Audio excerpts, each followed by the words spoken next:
meeting is held in accordance with the Freedom of Information Act. The news media has been notified and a copy of the agenda has been made available to the public.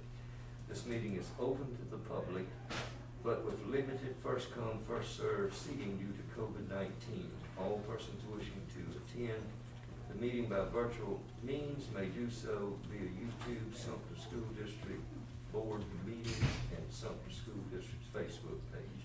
At this time, we'll have our meditative thought followed by our pledge of allegiance.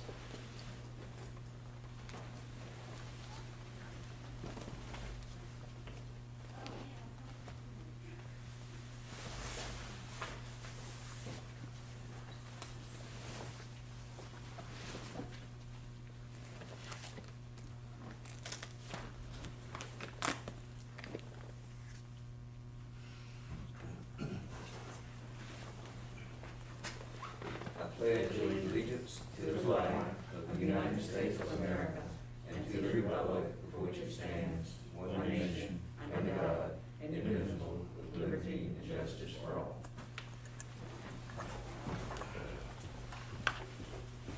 The mission of Sumter School District is to equip students to be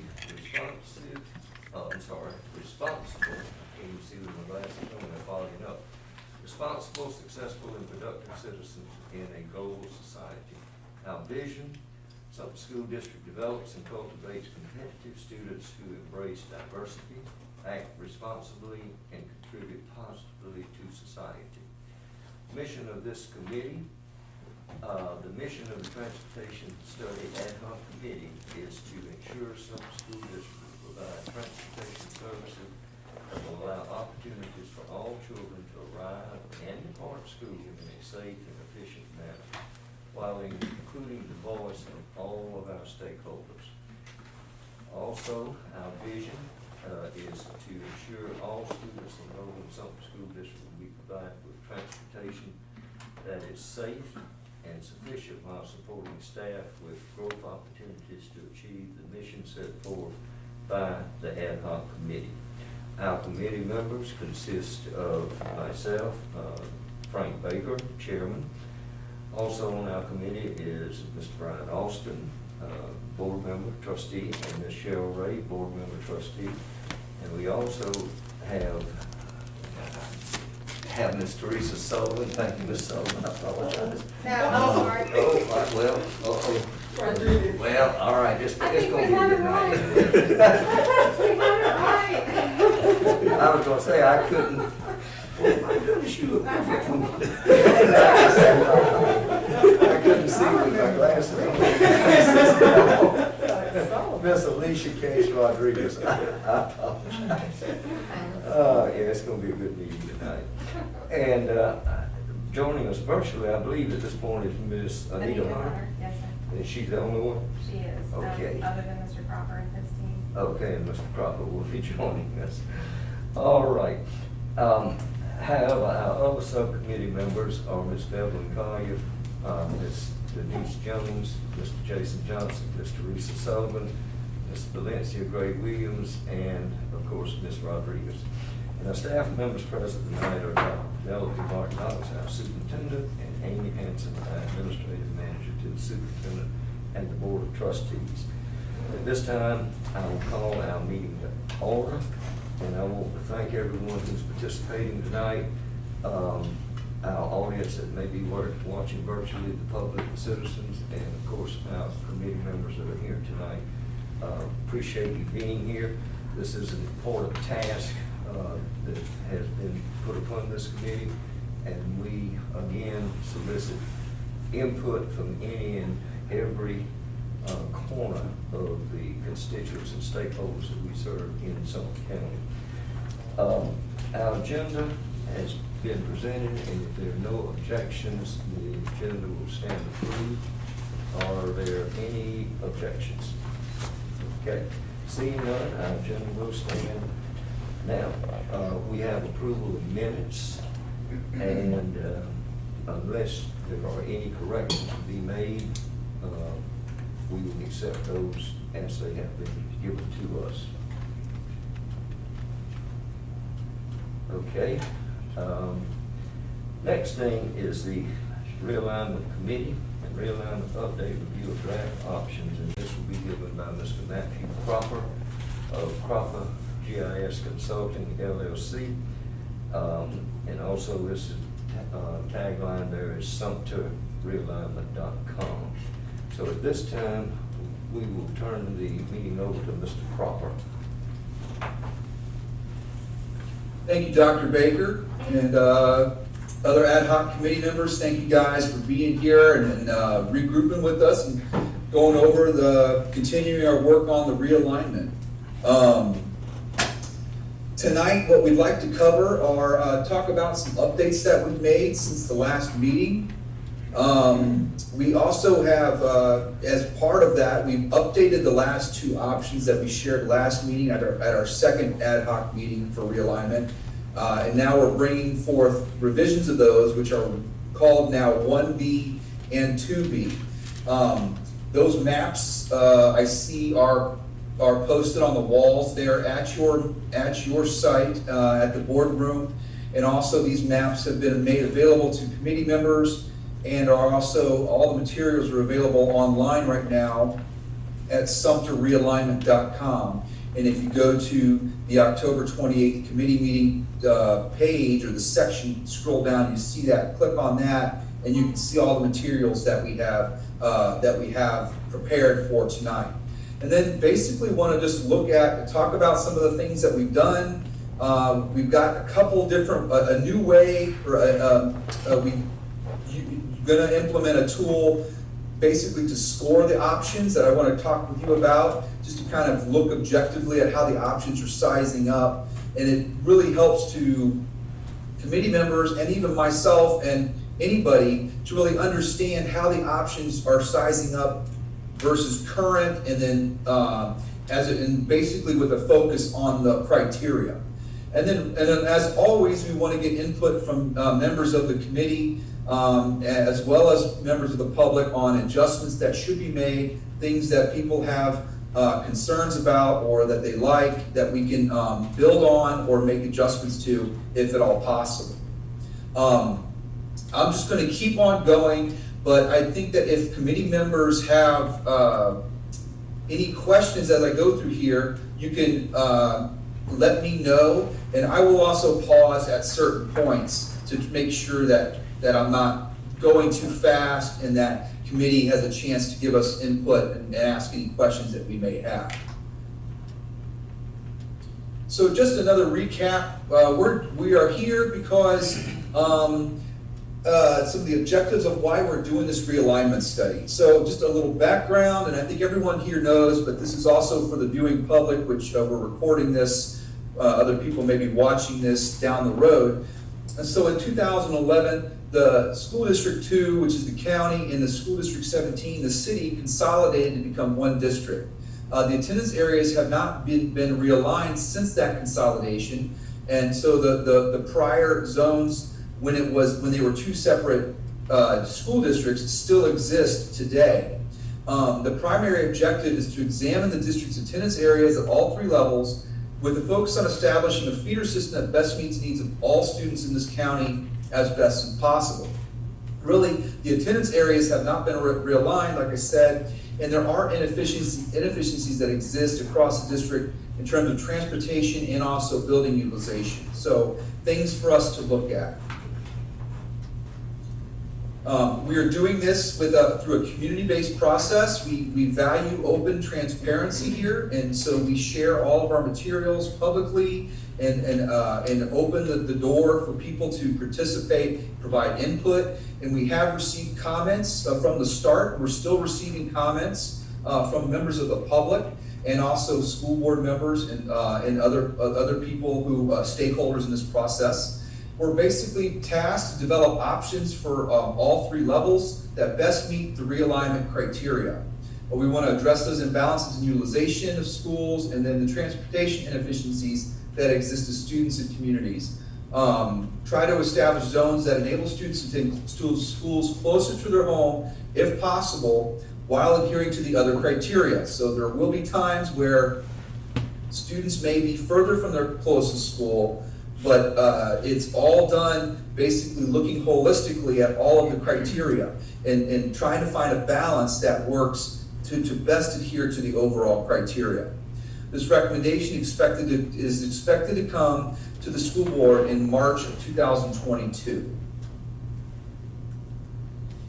So looking at our timeline, we are here on October 28th, our third meeting. We have another meeting in November, mid-November, before we go to the public in December. So we still have time in working through this and trying to develop some options that we feel comfortable sharing with the public in December. So our next meeting after this one is November 18th.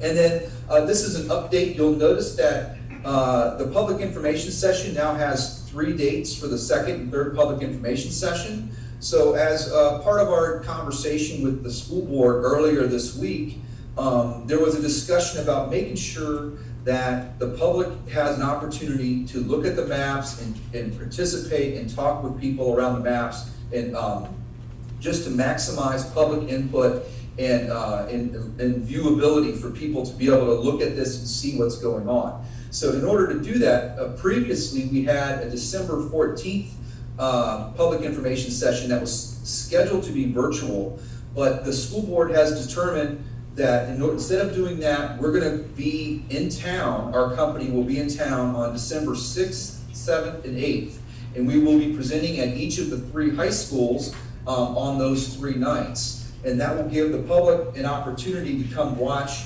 the presentation, and then we'll have maps up on the walls, kind of like what you have, or on easels, where people can look at the maps and talk with committee members around the maps. You see also we've expanded the public information session 3 in February, and that is now scheduled for February 22nd, 23rd, and 24th. So that is another 3-night session and expected to be at all 3 high schools, and that is to replace, I believe the prior date was February 17th for a virtual session. So that's not on the calendar anymore. Now we're looking at February 22nd, 23rd, 24th for that third one. But for the purposes of our work as an ad hoc committee, we're working within these committee meetings in preparation for these public info sessions. So we've got tonight and one more before we go to the public in December. You can see we've got 2 more meetings in between that second, third public info session to look at seeing what the public had to say in December and make adjustments to the maps based off of other feedback if it helps us to better adhere to our criteria. You can see lots done in a couple of meetings, and so with this block between December and February, a lot of information can, a lot of new material can be created as we continue to deliberate on a map or a series of maps, ultimately leading to a recommendation in March of next year.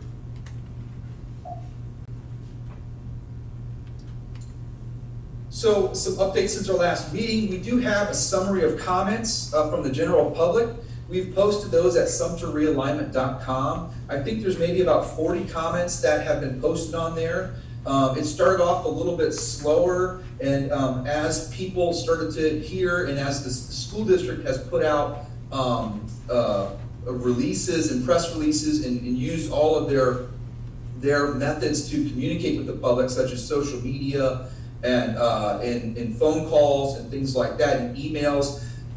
In addition to that, the Sumter item has been covering the story. So as more communication has been going out, more people are providing input. Like I said, we have about 40 comments so far.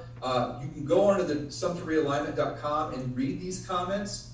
Any comment that people post, we post them just as they are on the on this page, and so unless it's an inflammatory comment or something like that, something that's not relative to our work, we do post it on there. And there have been a couple of comments recently that that we have noted within the last week, and they were comments that we haven't been able to really look at in detail. In terms of people had referenced a couple subdivisions. So when we get into the maps, I may bring up the couple of comments from people asking where we may be splitting a subdivision or something like that. and see if you guys have any insight to it. And if you don't, we'll look further and be prepared to address some of that and any others as we get into the November meeting. But we have made modifications to the 2 maps that we shared with you last time. We have options 1B and 2B right now, and all of your statistics have those materials in there.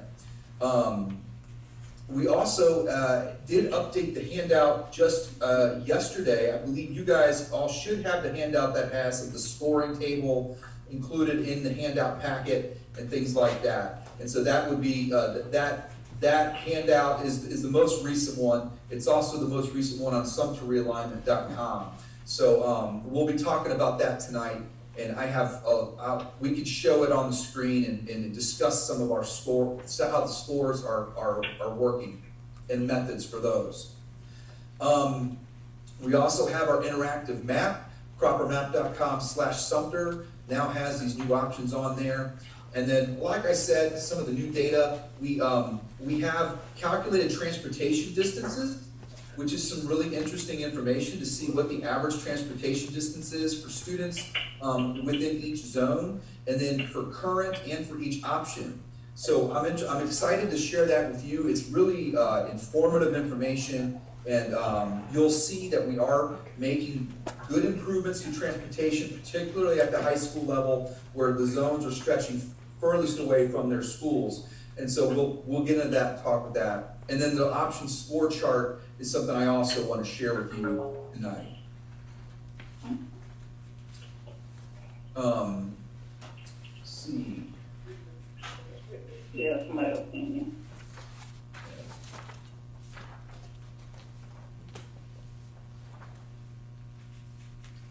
So these options, 1B and 2B, just a little bit of background on them. 1B was built from draft option. We started with draft option 1, and the elementary zones were not modified from the original option 1. We did make an adjustment to the middle school for Hillcrest to realign one planning block to Hillcrest to improve transportation and a feeder pattern. There was a small feeder pattern split, and that feeder pattern was that planning block was adjusted to help with transportation and also resolve a very small feeder pattern split that existed. I think it was like an 8% split, and we were able to make an adjustment to get rid of that. Option 2B had a little more work done to it. That option was based off of option 2. And as we discussed last time, seeing some of the results of option 2, the original option 2, we made some elementary changes, particularly in the city. And I had some concerns with particularly Kingsbury and Wilder. We had made some adjustments to really make them more boxy shaped zones for Kingsbury and Wilder, where currently Kingsbury or Wilder kind of stretches underneath. Kingsbury is more elongated. The option 2 that we did previously got rid of that, made them more box-shaped zone, but it did create a large further imbalance in the demographics, in particular for Wilder. It took the black population of Wilder went up significantly in doing that, and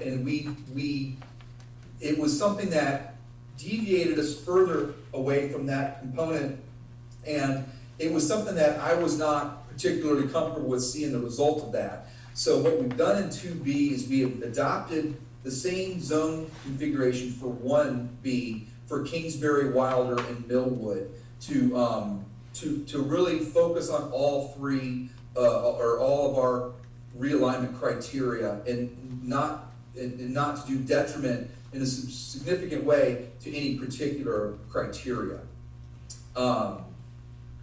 We did make changes as well to Bates Middle School, Alice Drive, and Hillcrest to improve transportation and feeder patterns, trying to align the zones as close to the students, as close to the schools as possible from their homes, and then also looking at feeder pattern alignment, trying to clean some of that up. And then we realigned a planning block, a different planning block to Sumter High School for feeder pattern alignment. So really looking at feeder patterns trying to clean up some very small splits that existed in the first round of maps, and then looking at transportation and continuing to review the options as a whole. So I think that these options are better than the first round that we had shared with you, but I still think that they could use improvement, and we'll still continue to review them. They are certainly still draft all the way through this process, and will be as we continue our work.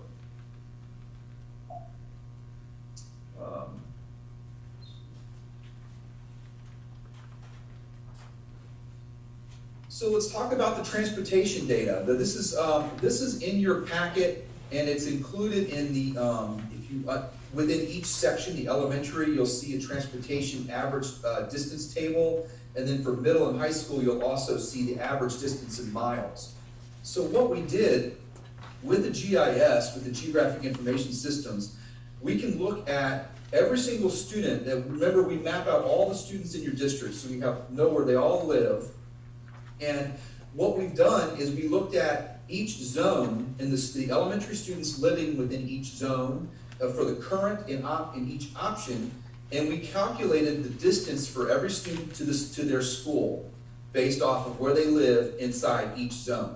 And then once we did that, we took an average. What is the average mileage, that distance, average distance in miles of students living in each zone to the school that they would be zoned to?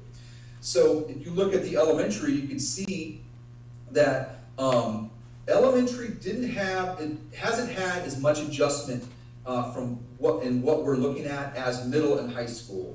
In particular, high school, as you know, high schools, the options or the maps for high schools probably have the greatest amount of impact as we look to align with our objectives and criteria. But looking at elementary, you can see for the current zone configurations, what the average distances in miles for the students living in each zone. And it goes from 1 mile up to about 8 miles in some of your larger, more rural zone geographies.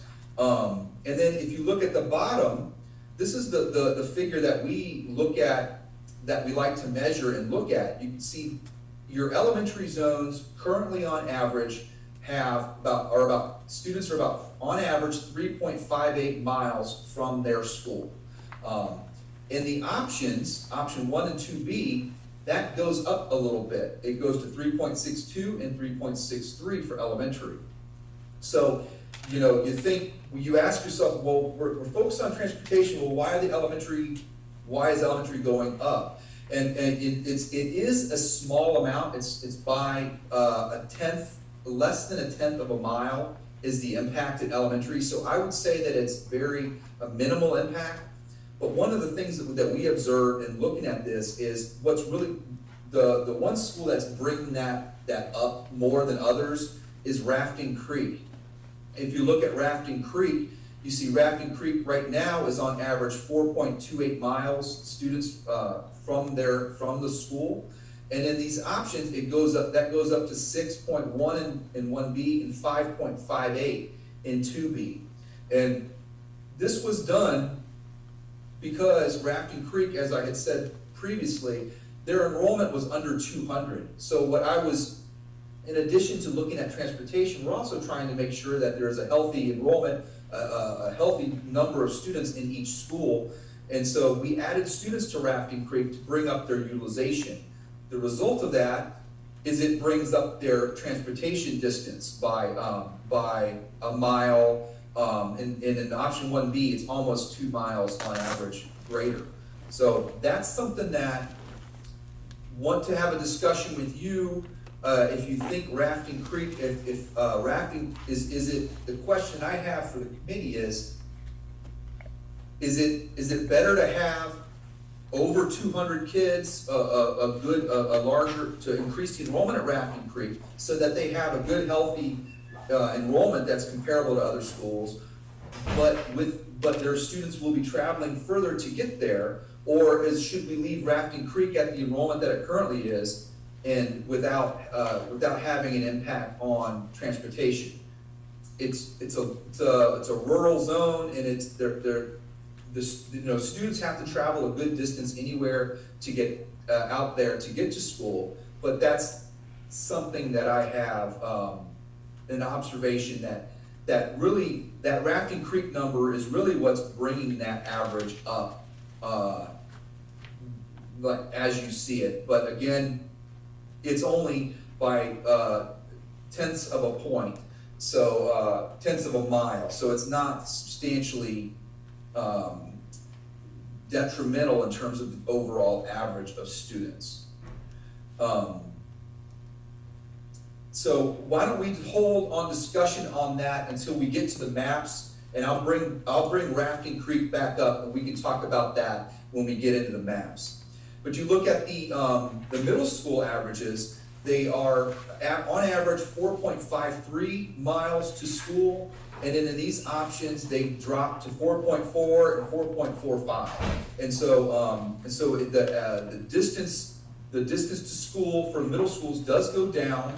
Some schools it goes up, and in others it goes down. And again, middle school and high school, you're going to see more impact and more variation of these numbers because we're trying to get you to a single county zone model as opposed to a city model and a county model. And merging them together, you'll see some of this happen. But for schools like Ebenezer, you see it goes from 4.35 down to 3.36 in 1B, 3.94 in 2B. Furman goes down substantially. Furman is currently on average 7.38 miles to school, students to school on average, and we drop it down to 5.65. So almost 2 mile improvement in terms of the average distance to school. And some others go up, like Hillcrest goes up from 4.1 to 5.1, and then 6.2 in option 2B. So there's some give and take at the middle school level in order to in looking at this whole list, the county whole and city holistically, you'll see some impacts here. And the Alice Drive is one that the former city, the city middle school. That one does go up from 1.89 to 2.97 in option 1B, and then 2B it's 1.94. So you see some schools go up a little bit, some go down, but overall the average miles driven, or the miles from students to school, goes down in middle school. But high school is where you're going to see the biggest improvement in transportation distance. In particular, Crestwood is the one school that shoots right out of the table at B. And that Crestwood is currently on average students are 11.2 miles from the high school. And if you look at option 1B, that average is dropped down to 7.54. And then in 2B, it's 6.97. So almost a 3 mile or more average decrease in these options versus where they currently are. So that's going to give a good improvement in people getting closer to their homes, and also you will see an improvement in transportation efficiency, and that equates to dollars. Lakewood is 7.7 miles on average right now, currently, and then these options drop it to 4.97 and 4.86. So, because as you recall, Crestwood and Lakewood right now wrap around Sumter, and so in developing those more pie-shaped configurations for the zones, we're getting rid of some of that wraparound, and then students closer to their home, they can travel along the road right into the school that's closest to them. So we have these improvements in average mileage for Crestwood and Lakewood. And Sumter is currently a compact zone in the city, and Sumter does go up. Sumter goes from 3.5 to 5.3 in 1B and 5.93 in 2B. And that's just the nature of looking at these three high schools as one county school district. this is the result of the work that we've done. So currently you've got a school that's 3.58 on average miles to their high school, and the minimum, and you've got one that's 11.2 at the maximum. So that's a big difference in transportation distance between your two schools, from the lowest to the highest. And if you look at the options, we bring them all closer, they're more equitable in terms of this distance traveled to schools. And then if you look at the overall average of high schools, it goes from 7.5, on average, which you currently are, down to 5.95 miles and 5.92 miles. So you're getting, a mile and then some improvement. And these are looking at all of your high school students. So there's no doubt to me that in making improvements to these transportation distances, you're going to see an improvement in efficiency of transportation. Less time on the bus for high schoolers, and ultimately less money spent on gas and things like that for school buses. Do you guys have any questions about this transportation, the distance data that I just covered? Anyone, any here present or those virtually have any questions to Mr. Crawford at this point on the average distance covered?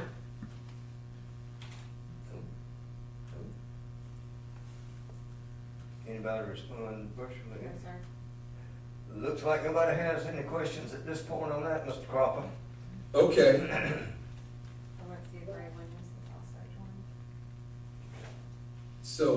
So to me, I think this demonstrates that we are moving in the right direction. I know that one of the board members had a concern about not focusing on transportation as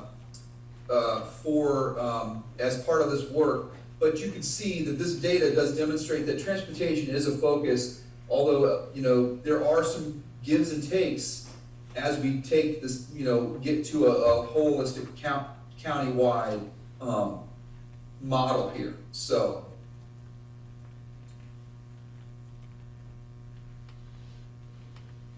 let's talk about this score, the evaluation, the option scoring evaluation. So this is something that we've done in a few other districts, and as we start to develop these things, and as you start looking at these handouts, you're looking at 20 to 30 pages of material. Sometimes it can get overwhelming. We as people who do this every single day take for granted that it's not super easy to look at all of these statistics and start to relate them together. It's quite a challenge. Then you're looking at elementary statistics and middle and high school, trying to relate them all together. So what we've done in other districts is we've actually developed a scoring mechanism to score the options to see how they're sizing up and how they're scoring.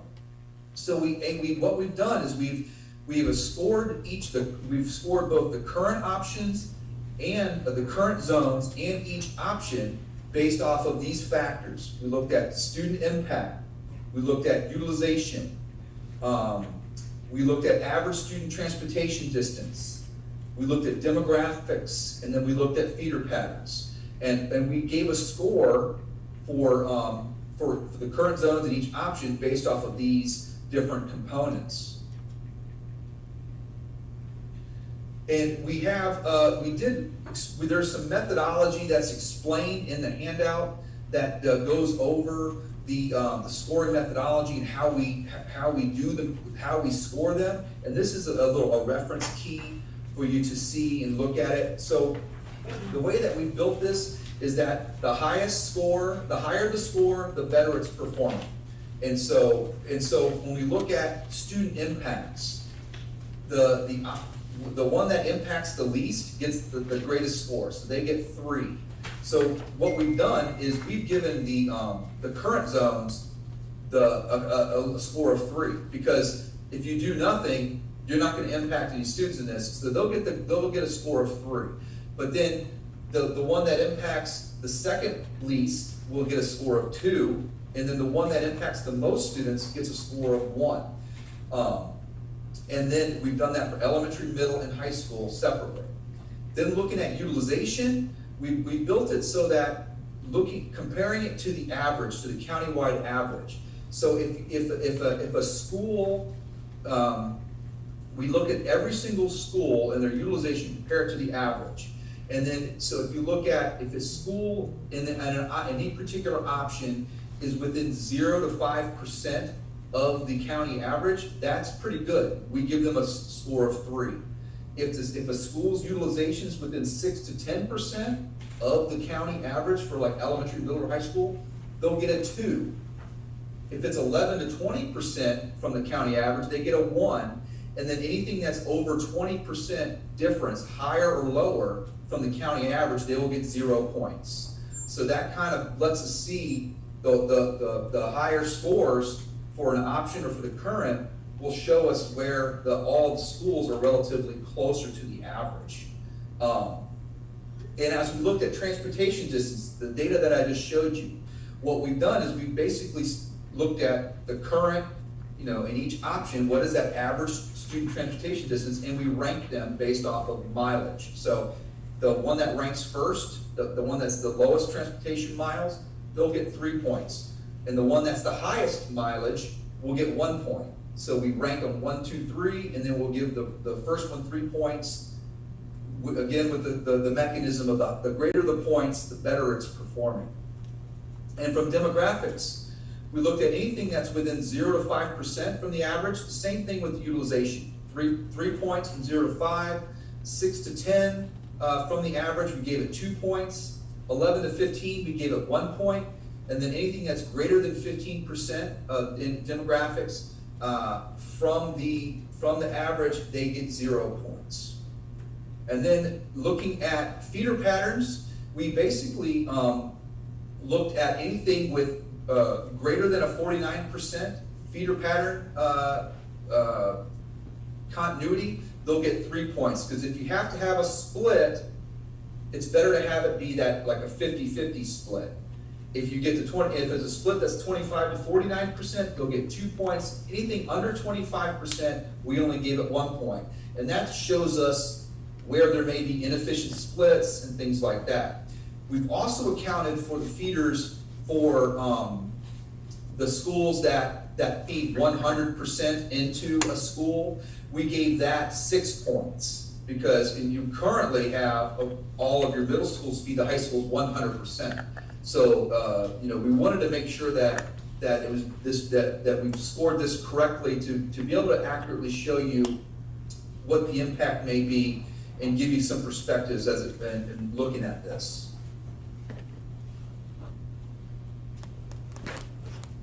So here are the scores, and this is really intriguing data for me to look at and seeing it, because this takes all of these statistics, all of the hundreds and hundreds of data points that are in the handout, and puts it into a summary form for us to look at. So if you look at, for example, utilization score for elementary, the current zones for elementary scored 31. And then option 1B and 2B, it scored 34 and 37. So it's performing better, and it is, and you can see as it shows that the higher scores reflect where utilization are closer to the average overall. Average student transportation distance, the current zones scored a 3, which for elementary, and then which is the highest score, and then for 1B they got a 2, and then 2B it got a 1. So currently elementary average student transportation distance is best for your current zones, and that really has to do with that Rafting Creek example mostly that I was talking about. So we can see if that's something that is a concern of the committee, we can look at making adjustments to try to see if we can't bring some of the options to show at least the same, if not an improvement in transportation distance overall. But look at demographic diversity. The current zones have a score of 112, and in each option is 124 and 125. So that's a better score than the scoring better than the current. Elementary to middle school feeders, it's from the looking at the current from option 1B, the elementary to middle feeders are scoring better currently than option 1B by 2 points, and then for 2B it scores the same. So if you look at them, if we sum up all of these scores and look at the total rank score for elementary, you see that the total score for the current zones is 217, and then for each option it's 228 and 232. So overall, the scores are getting better, and as we're looking at all factors, you can see that there is an improvement, and 2B is scoring better than 1B from the elementary's perspective. Do you guys have any questions about these? Matt McLeod has also joined. Okay. Any questions? Virtual folks or in person? All right, none. Okay, I'm gonna go through the middle schools because I want to talk about the middle schools and high schools too. You see with the impacts, we've given the current zones a score of 3. Like I said, they're not impacting any kids, and so we gave them the highest score just to be able to look at these all together. From a middle school perspective, option 1B impacts fewer students than, it impacts more students than 2B, and so 2B gets a 2 score for impacts. But look at utilization. Utilization currently is a 7, which shows that your schools, middle schools largely are operating outside of what the average may be. And then in the particular options, they're scoring 11 and 16. So your utilizations of your schools are more equitable, and you're running closer to the average, which is what you'd like to do as you work through this. Transportation distance is another key one to look at, in that the current zone scored the worst in transportation distance, and 1B scored the best, and so we gave that a 3. Demographics, again, the current zones score the poorest from demographics, and the option goes to 63 for 1B and 61 for 2B. So demographic scoring is showing more of a draw closer to the average of the county. Feeder patterns is one that I really wanted to cover because this is where we really take a hit with feeder patterns as we do this effort. Your middle school to high school feeder patterns are, from our perspective, perfect because they're all 100%. So in an ideal world, you would like to be 100%. But in our effort in looking at your county holistically, city and county as one, we had to make adjustments to really look at the county as a whole. And so it becomes a little more of a challenge. So the feeder score does perform worse than the current, in that the 2B scores a 33 and 1B scores a 29. So really what this means is that there are splits now, a feeder pattern splits from middle to high school, and although they are balanced, but they may not be perfect. So the feeders has been one of the more challenging things to really look at, trying to maximize that feeder in this. But so if you look at the total option score for current, it scores a 108. 1B scores a 107. So it actually, the current is scoring, middle schools is scoring better than option 1B overall, but it's by 1 point. And then option 2B, it does score better at 114. So I like to look at each individual score when I look at these and I say, okay, man, this score gets better or it gets worse. And I go back to the other tables and look at them. Okay, why is that? What is there that we could look at that may really bring these scores up to try to make things better in all categories, if at all possible. I don't think we're going to be able to get there for feeders. And I think that the feeder pattern score, the difference between the current and these options, is really why you see that middle, the current scoring better, because it scored so well for the feeder pattern component, which is very hard, if not impossible, for us to achieve 100%. And then looking at high school, the option 1 impacts fewer students, 1B, than option 2, so it gets a higher score of utilization improves for both options in terms of the current, when comparing to the current. The transportation distance, like I talked about in the prior slide, definitely gets better in both options, and so it does score better. And then the demographic diversity of the high schools, the current high school is 33, and then in option 1B it's 28, and 2B it's 31. And so the demographic diversity is scoring better for the current high schools, although it's a couple of points here, and the total score for the high schools is 41. It's a 40. The option 2B gets a 41 as well, and then option 1B gets a 39. So it's performing just slightly, a couple of points below the current high school zone configuration in terms of their total score. And then if you look at all of these together, looking at elementary, middle, and high school, you can see, as you guys have to do, you can see that the total score for the current is 366, 1B goes up to 374, and 2B goes up to 387. So the option 2B is currently ranking, scoring better overall than 1B in all three levels. And as we continue to modify maps and look at these, we will continue to update these scores and keep evaluating them in this way. Do you guys have any thoughts on the scoring or any questions about the scores or observations or anything? Anything? About channel the virtual aid? No. No, sir? Okay.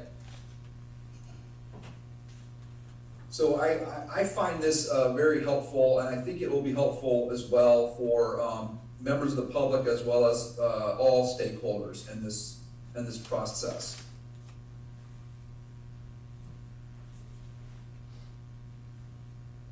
But I'll always say, like we always do, remember these are draft. I know people get emotional when they see a zone, their home being moved potentially, and so we always tell people, remember everything is draft.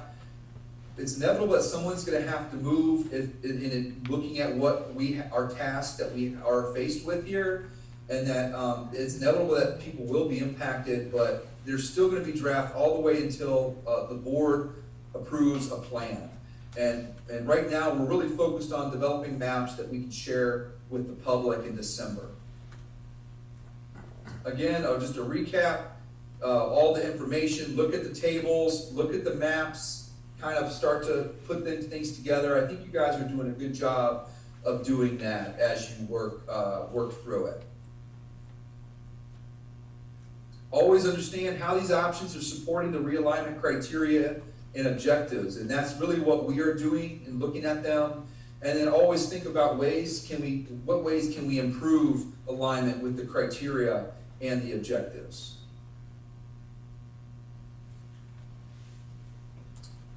So another review, a recap on how the options are calculated. We are looking at live-in counts when we're doing these options. There's a large number of students that are attending schools from out of their zone right now, and it's created an imbalance in utilization along with transportation inefficiency.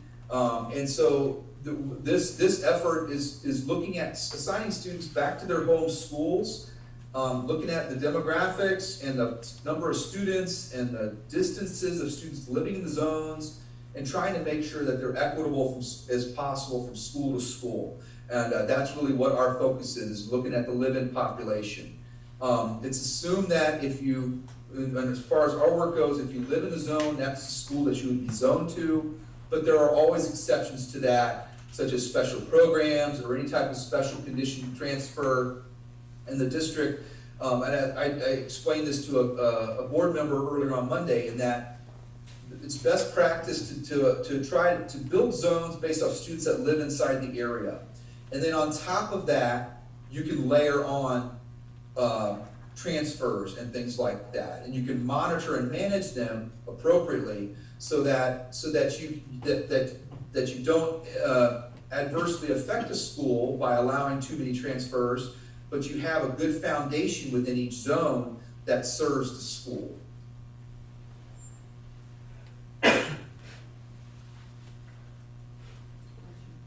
These are just these are the statistics that really the scores are based on that I went over, and you can see that the average here in elementary is 52%, and currently you've got some schools that are looking at Rafting Creek here at 117 enrolled, 18% utilization. That goes up to 300 students. I mean, that school can house 650 kids. And so that school in these options brings it up to over 300 students. And then you've got other schools on the high side currently that are in the 70s, such as Millwood at 73%.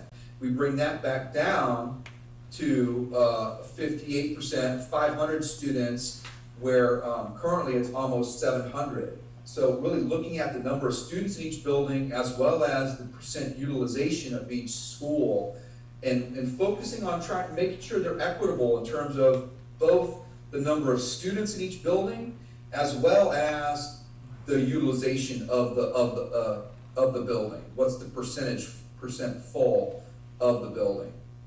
So so you can see the options do bring them into more of a balance. And looking at middle and high as well, you've got some schools that are in the low 30s and some that are in the low to mid 70s currently. Furman's at 75% utilization right now, where you have Hillcrest at 32%. And so you've got a big range. And then you've got Hillcrest with 374 students enrolled, and then Furman has 848 enrolled. And both of them have a relatively the same capacity. So looking at this, one of our parts is basically trying to get them to be more equitable in size so that students have similar experience in school, regardless of where they go in the county. And you can see that we have brought them closer into balance. Option 1B does have Chestnut Oaks at 71, and that's something that I believe is a little bit is a little high. It puts them at 800. That's a little bit out of balance. But option 2B does have the schools a little bit better balanced at middle school. And then looking at your high schools, Sumter had twice as many students as the other two high schools. It does have a larger capacity, but it's also operating at about 84% utilization currently. And the other two high schools, Crestwood and Lakewood, are operating at 60% of their capacity, 60 and 62. So in this particular, the options, you see that all of the schools would be under 2,000 students, and we bring some of them they go up, and some of them they stay, close to their current utilization. Really trying to get schools closer to that 71% overall was really what we're trying to achieve here as we work through these options. Demographics of the schools, you could see with previously in one that was in option 2 previously in Wilder, The black percentage went up to 85% for the original option 2. And when looking at 2B, the Wilder stays at 73%, and the district average is 64%. So trying to keep things closest to the average and make sure that these are demographically diverse as possible and as comparable to the county average as best as we can. Even though there are some imbalances from school to school, looking at trying to make them as equitable as possible from school to school, knowing that there are areas where you can't do much just because the population in a particular area is predominantly one race or another, and so it's you have to balance this with all the other things, the utilization, the transportation, and everything else.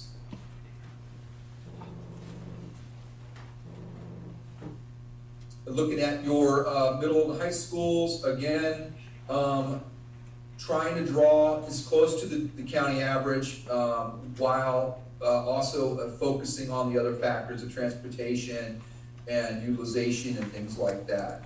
But I feel like the options are performing fairly well as it relates to the county averages and working through this.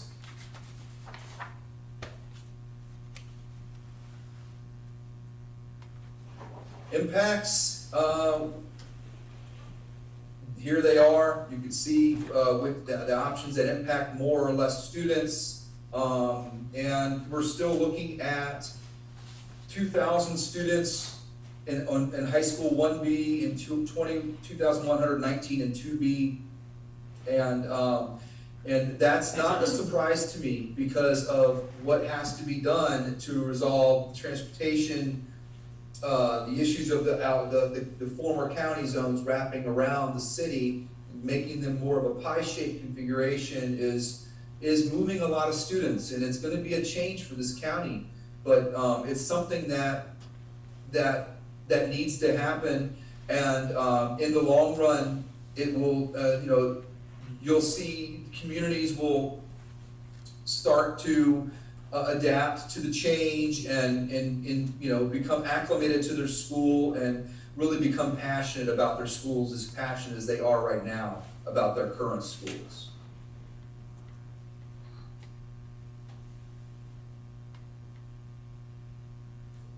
Feeder patterns, these are all in your handouts. In these feeder patterns were the previous one had some that were, and I think 11% or maybe smaller than that. So we're trying to get these numbers into, if not 100%, trying to get into 50-50 or close as possible. And you can see we're doing really well. Cherryvale has a little bit of an imbalance in 1B, 78% to Alice Drive and 22% to Hillcrest, but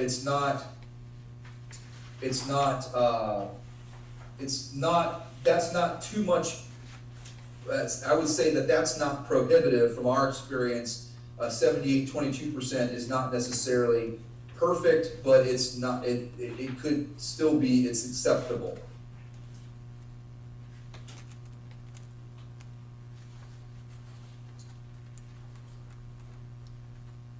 And then looking at elementary 2B, you can see we have a little bit of 81-19 for Alice Drive. That's, you start getting below 15 is where I really, I think that we start to look, or even lower than that, you really start to address them, or at least look and see if there's any way that we can make it better.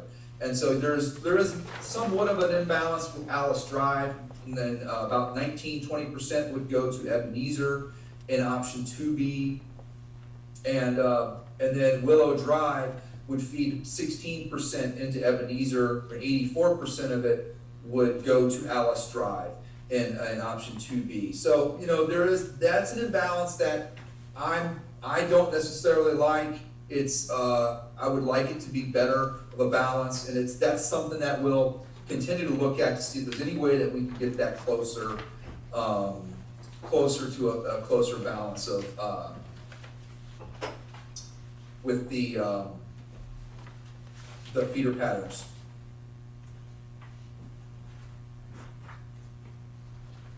So we have the same things, for middle and high school in the handout. Let's see, so are there any questions that you guys have as of now? I know we have a comment online, and I will read that, here. Does anybody else well, I'll go ahead and read this comment, and then we can see if anybody else has, any comments. So, this is, I have concerns with the alignment process. I understand the data and scoring, however, it's unfortunate to have more than 2,000 students for 1.5 mile advantage for transportation. I never thought the goals that were outlined to the committee did not include making Sumter High School more accessible to rural students at the expense of the entire Sumter School District. You pointed out that none of the schools should reach 8% or higher. You would certainly want 100% of middle school students feed into the respective high school. Is it impossible to address the areas that are problematic to minimize impact upon families? So, this was a question that was also raised by a board member on Monday in terms of, was asking, is there a way to look at possibly a minimal impact option? Is there one that moves fewer students? Is it possible to do that? And it's a challenge to do this job the way that we're tasked to do it without moving as many high school students as what we're looking at, because you've got the city, you've got Sumter High School in the middle of the city, and so all of those students are close proximity to that school, and then the outer schools are wrapping around, and in order to get students close to their homes as a whole, you're seeing that Sumter High School, the city area, is being impacted the greatest in particular for middle and high school, because it used to be one zone concentrically around the school, and now it's like Sumter is pulling in from some of the outstretches of some of the areas to resolve some of those distances. And so 100% feed is very hard. I'm not sure. I will note, I haven't noted, and I will look and see if there is something we can do, what a minimal impact option would look like, and looking at that and seeing is there something, what could we create with the focus on moving the fewest number of students as possible. We do that inevitably in our work, but we also focus on some of the other criteria. Do you guys have any comments about the comment from Ms. Gray Williams?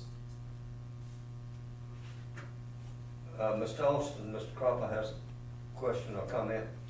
I was just going to say, I think that the focus and the criteria that we approved as a board, I think the focus is creating a more equitable school district. And I think that's what the criteria sets the option up as, to make it a more equitable school district where resources inevitably will be shared equally across the district as well. You see the travel time is improved as well, and that's a big issue. I mean, considering that we're in the middle of a nationwide bus driver shortage, any improvements to transportation would be greatly felt in the district and helpful to families as well.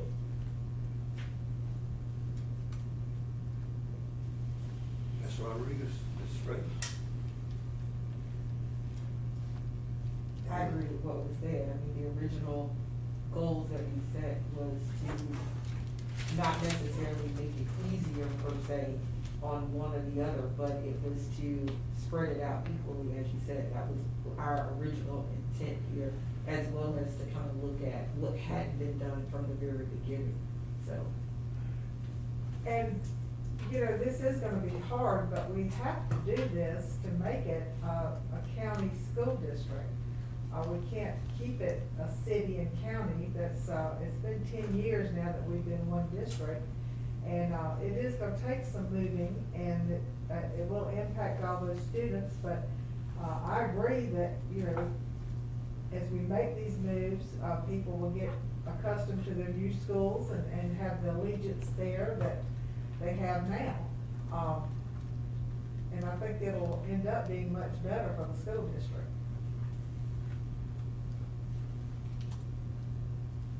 Did anybody online? Yeah, Mrs. Gray-Williams? We only had, the one that I read was the only comment that we received, so far, from the viewers, from the committee of members online. Would any members, any other, members that are online want to provide any other comments? Please do, please, if you have any feedback or wanna type, anything in, you can either chat or you can, turn on your microphone and communicate vocally if you prefer.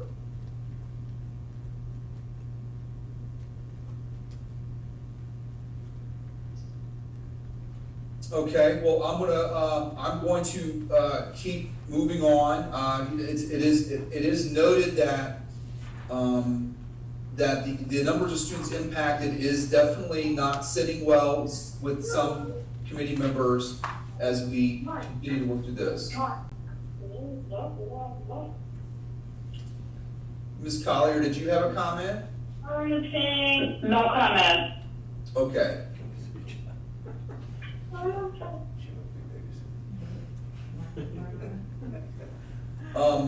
So let's take a look at these zones. So we have 1B and let's see, get my bearings here. Okay. So we have option 1B here. We do resolve the satellite zones that you had previously with Alice Drive and Kingsbury. So those have been resolved. There is, balanced utilization, like I said. This impacts the fewest number of students. This is the one, though, that you can see the Rafting Creek zone. And this is what I was talking about, where Rafting Creek, the black outline is the current Rafting Creek line. And this line stretches into the Oakland, Shaw Heights, High Hills area in order to bring up that population at Rafting Creek. 118 students enrollment of a school is very low. And this would bring it up to about 300. And so that was really our drive in looking at that. And but if you guys think we should model a zone that maintains Rafting Creek as it is, or to not have an impact on their transportation, we certainly could look at one. Do you guys have any opinions on Rafting Creek in particular? Thoughts on it?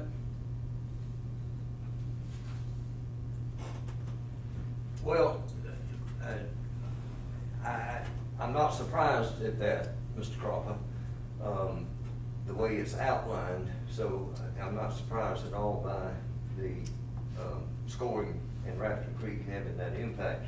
I think this is one thing that this committee will have to carry back to our board, and we'll have to make a decision. Do we want to maintain as is and leave that enrollment low, or do we want to come and pull that enrollment up, and that in turn impacts those students? And that's just my feeling, but let me yield to the committee members and those who are watching virtually. Mr. Austin?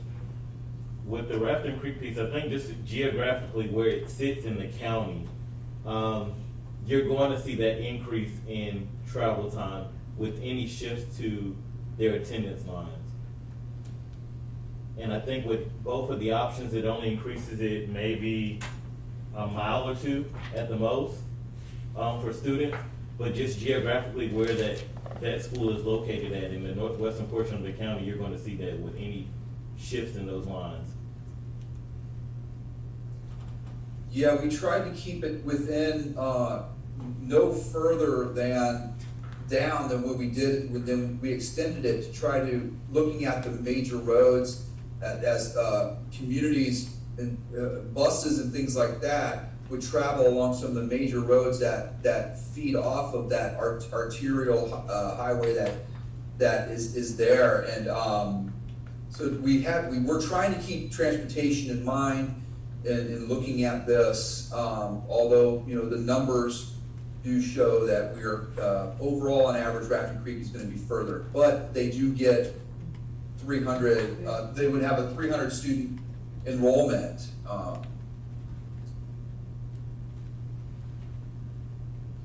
Another thing you'll notice that is on both maps is the Croswell Drive extends up in the area of R.E. Davis that comes around and wraps around by Lamira and Croswell Drive. That's feeding into Croswell Drive here. And that was, you know, you can see the way the roads travel into the city.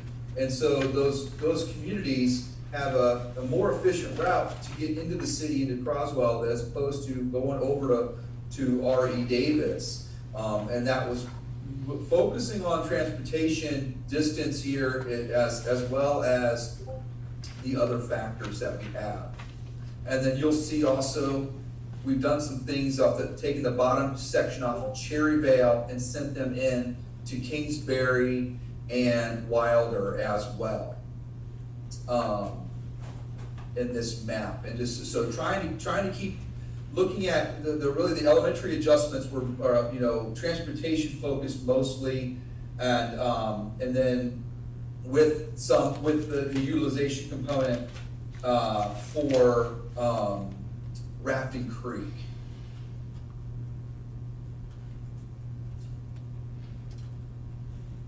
In option 2B, like if I toggle them back and forth, you can see Rafting Creek does get larger, drawing closer to Oakland, Shaw, and High Hills. You can see the zone gets bigger in 2B. And again, we're trying to just only draw communities that are closer to the major roads that can easily get to Rafting Creek. But that's you'll see 2B does extend further into Oakland, Shaw, Heights, High Hills area. And another thing to observe with 2B is that the Cherryvale zone draws some students in from into Alice Drive with looking at utilization here. But in 1B, Cherryvale and the north area around between Cherryvale and Alice Drive stays in Cherryvale as it is now. And in 2B, Alice Drive extends closer to Cherryvale into this zone.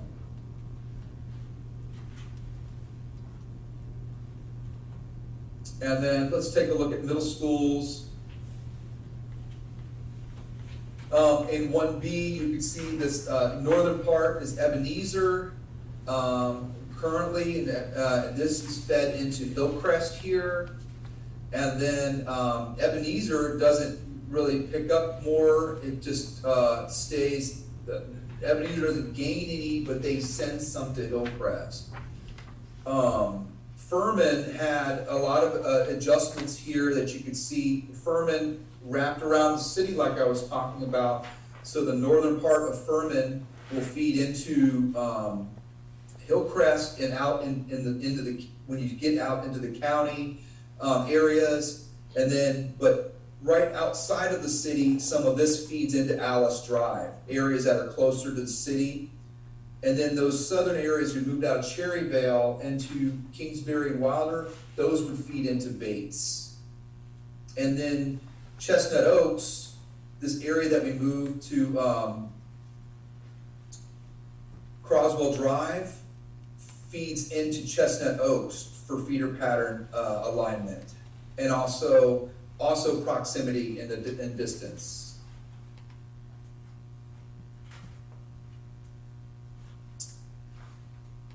And then looking at option 2B, I'll toggle them back and forth. 2B, you can see Ebenezer zone doesn't send as many to Hillcrest as option 1B. But then Ebenezer and 2B, they pick up some of the areas in the south here around the city and feed this into Ebenezer.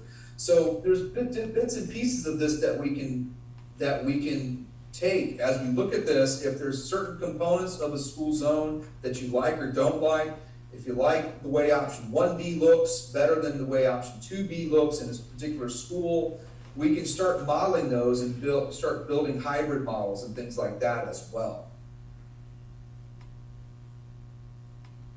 And you can see Alice Drive in 1B, Alice Drive, the eastern section of Alice Drive feeds into Chestnut Oaks. And in 2B, Alice Drive keeps that area on the east within Alice Drive, but then an area to the north would feed into Ebenezer. And let's see, go to my interactive map.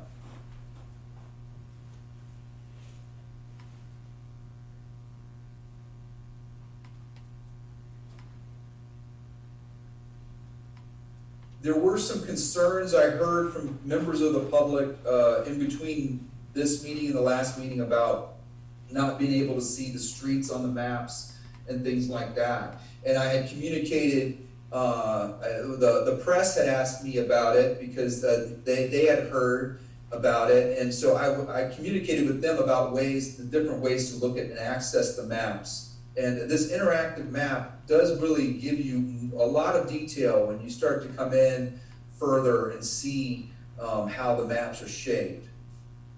But you can see, and currently the middle zone is like this, and then in 1B, the area around Sumter Mall that is currently in Alice Drive, over to Alice Drive would feed into Croswell Drive in 1B.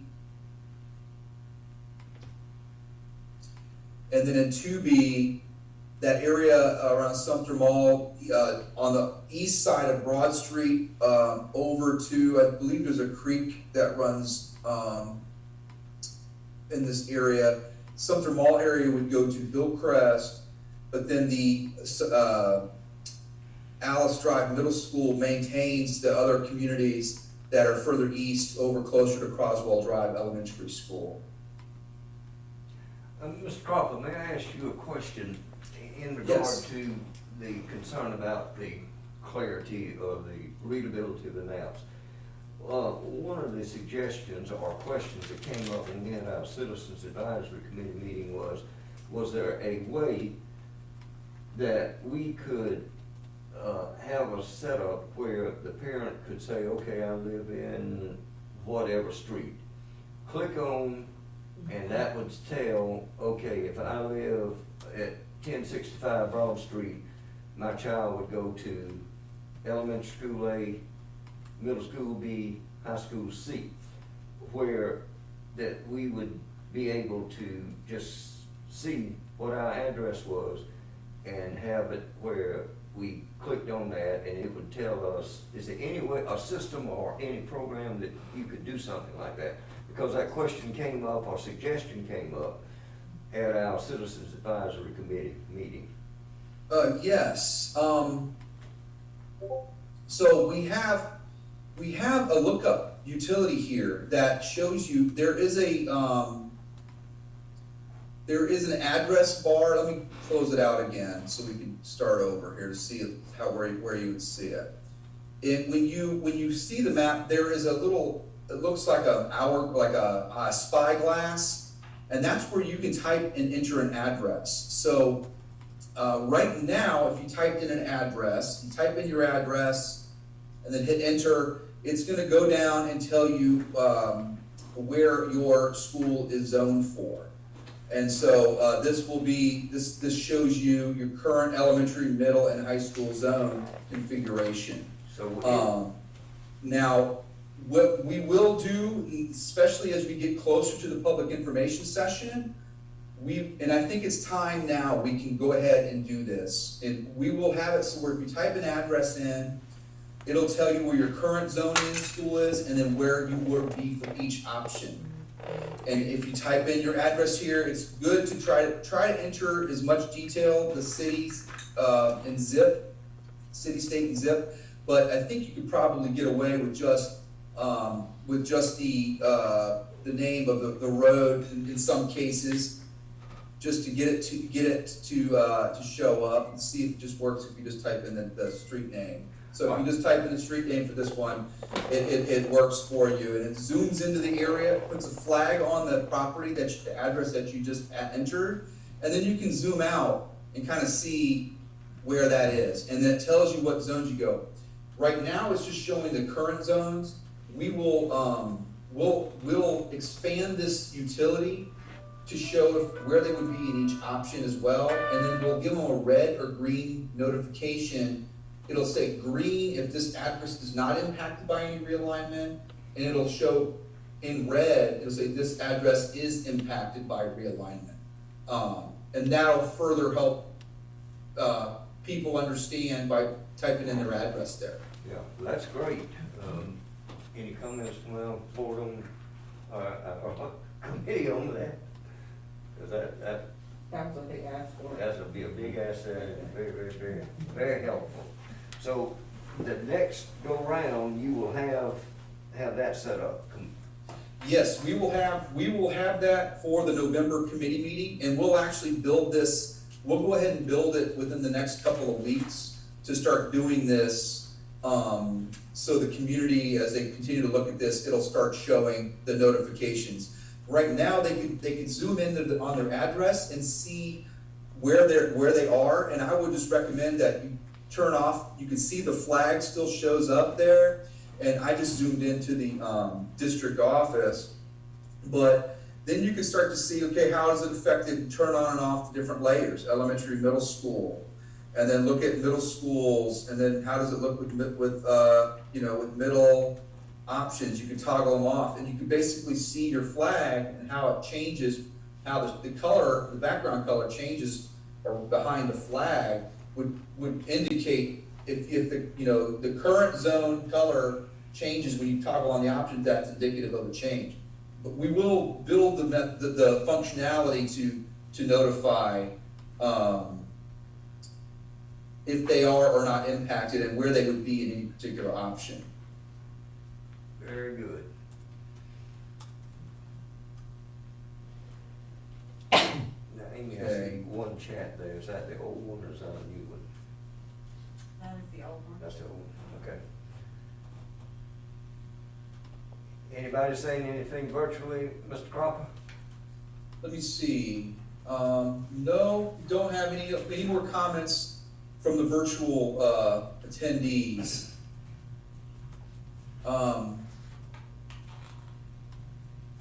And all these resources are available as you guys continue to study this. Just please take notes. Let us know what you think as you continue to work through these and look at them. Any feedback you get from constituents or any of your neighbors or anybody else, please encourage them to go to the feedback form and continue to provide input to us on these maps as we're continuing to study them. And here are the 1B high schools, and you can see that we're really looking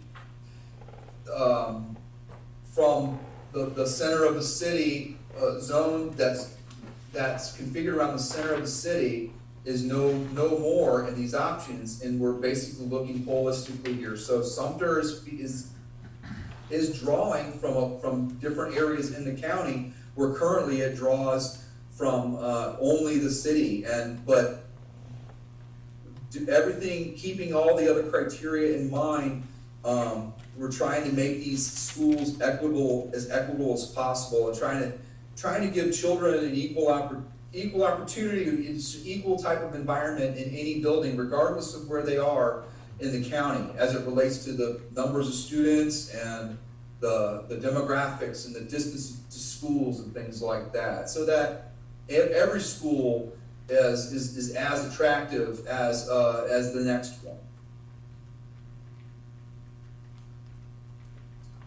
And 2B, just really, you'll see alignments with 2B and 1B that, that just change some shapes that, to align with feeder patterns and just, looking at all the other factors.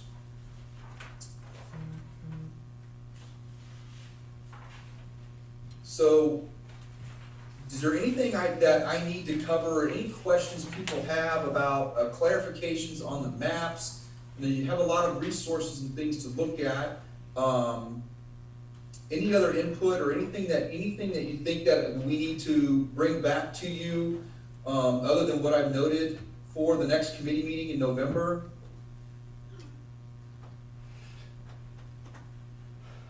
Ms. Rodriguez, Ms. Reed, Ms. Dawson? I think it's adequate, I mean, it's a lot. I agree. What about our virtual folks? Any comments from them?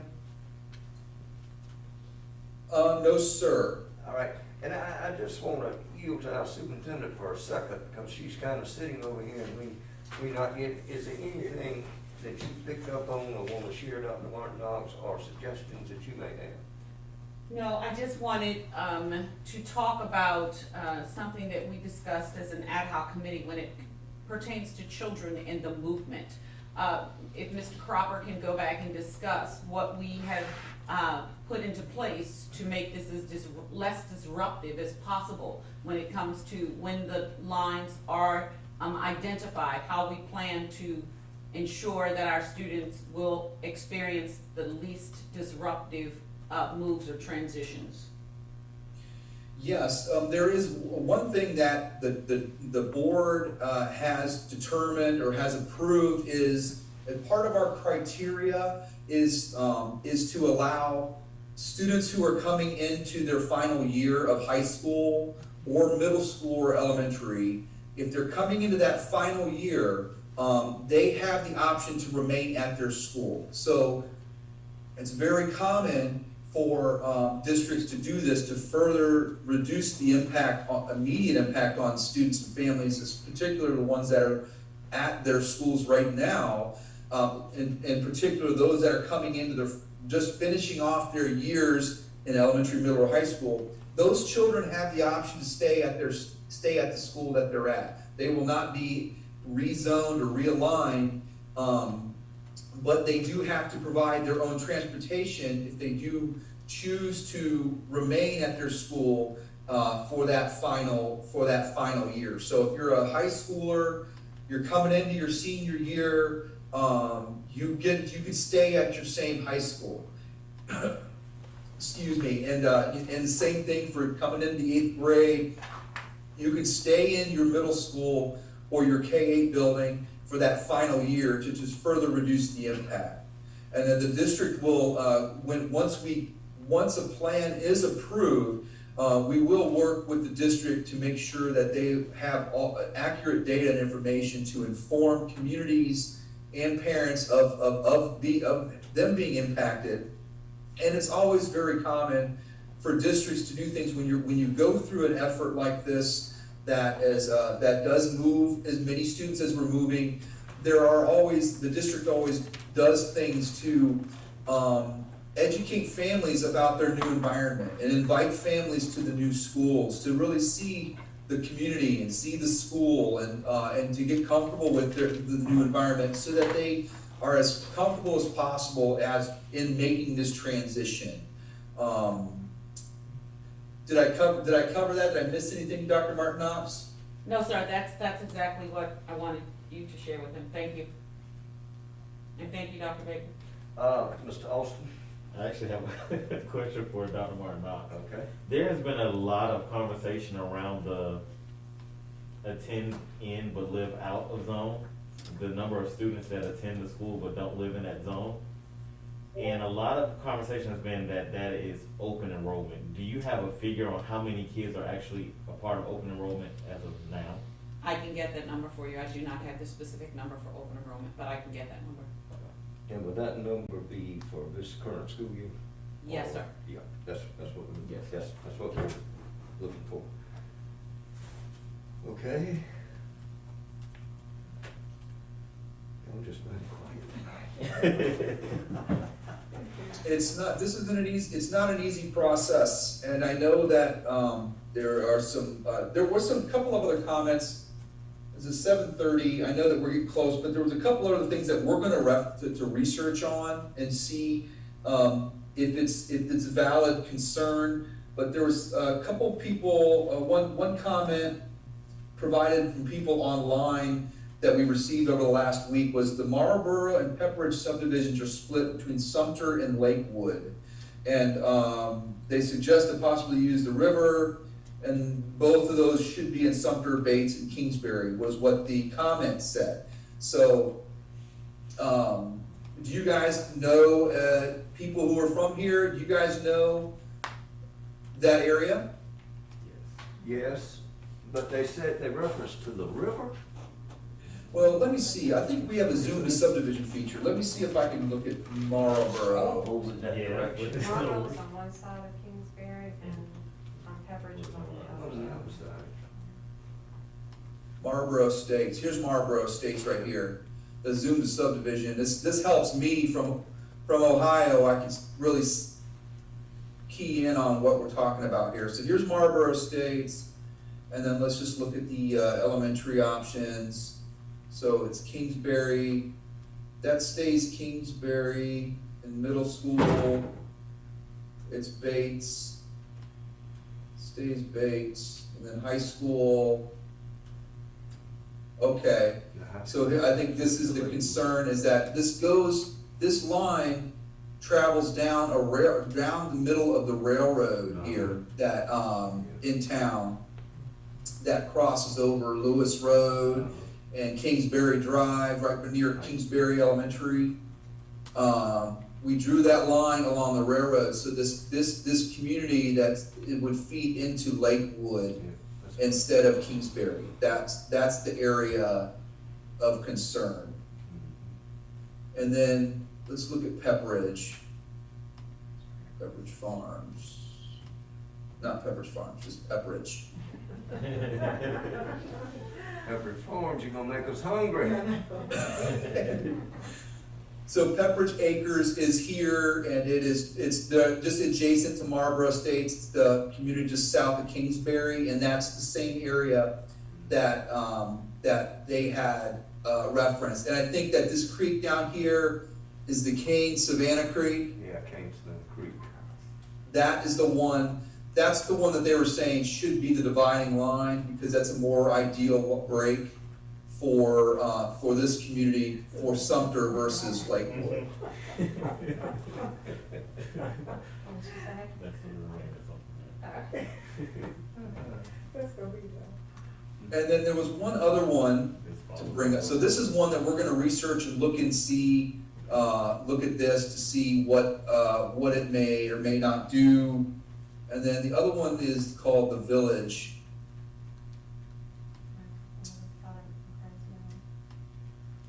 Here's the Village, and I'll turn off the name and zoom out. It highlights in yellow, which helps just kind of see it when you come out. So here's the Village. The Village is across the street from Sumter. And then this is one where they said it should move to Millwood because it's so close to Millwood. That's what they're saying. You can see, it's close to Kingsbury too, but it is closer to Millwood. And currently, it's zoned to Kingsbury. See, the Kingsbury zone sort of stretches east-west. Moving this to Millwood would cut the western area off, and you would end up with a satellite area for Kingsbury. And that's probably the issue. The challenge with that is that it stays, the middle and high school is not impacted. That's really an elementary concern that was addressed. So, but that one's a tough one, because if you cut, well, there are ways to do it. Like, we could actually zone the Sumter property into Kingsbury and have that feed into Millwood for proximity. But something to look at and see. It's and what it would do to some of our other criteria that we're looking at, because the other communities to the west of Millwood would have similar, the Kingsbury, Wilder, and Millwood zones were ones where we saw the biggest transportation concerns from members of the public. If you look at the online comments, and they have concerns because there are schools closest to them. And looking at this and learning more about Sumter, I understand why the zones are shaped like this, and because you have varying differences in demographics of communities in Sumter. And so in making a zone like we did for the original option 2, and making a zone everyone closer to their home in the city, you end up creating greater imbalances in demographics. And so you have to kind of weigh all these factors. And after looking at this, I understand why Wilder is shaped like it is, and why Kingsbury is shaped like it is, and that although there may be a school closer to some of these communities than their closest one, we're working to develop feeders for these schools and zones for these schools that are equitable, and that don't have these big imbalances on different demographics and utilization and those things. And so there's give and take in trying to have a balance of all different criteria as we work through this. And I appreciate that and understand that, but I know if we go back and begin to do some of those things, we're gonna be right back where we are with some satellite areas. And that's one of the things we definitely want to eliminate. Yeah. We will look further into this, and any other comments, just dive into them and see if there's anything that could be done to better align with the overall criteria. And so we will investigate and look at every single comment that's asked to see if it's viable. And if there is anything that we feel there would be, then we'll bring it to you as a variation of an option. Very good. All right, comments? Nope. Nothing online? All right, Dr. Martinez? No, sir, thank you. That's all I have, guys. If there's nothing else, our next meeting is November 18th. We'll keep working to sharpen the pencil and see what we can do. And in the meantime, if there are other comments from any stakeholders, we'll have our ears to the rails to hear what's going on and keep watching comments as we continue this important work. All right, Mr. Croft, before you get away, let me talk with the committee, and you hang right there. Now, Okay. based on what Mr. Croft has shared, we are gonna have to come back to the board about the Rafting Creek issue. Is that a consensus, or we agree to that? Now, we will bring this up with the entire board when we meet, November 7th, 8th? November 8th. Now, is there anything jumping out other than the Rafting Creek making the decision if we're gonna keep it small or if we're gonna go with this? As you're seeing, Mr. Crawford, is there anything that you need to call our attention back to? Nothing that comes off the top of my head, but James and I will take a look at all of our notes, and I will make sure that I send Amy any of our points for consideration that need to be discussed or that we feel needs to be discussed with the greater board. And we'll make sure we give that to you in plenty of time before that next meeting.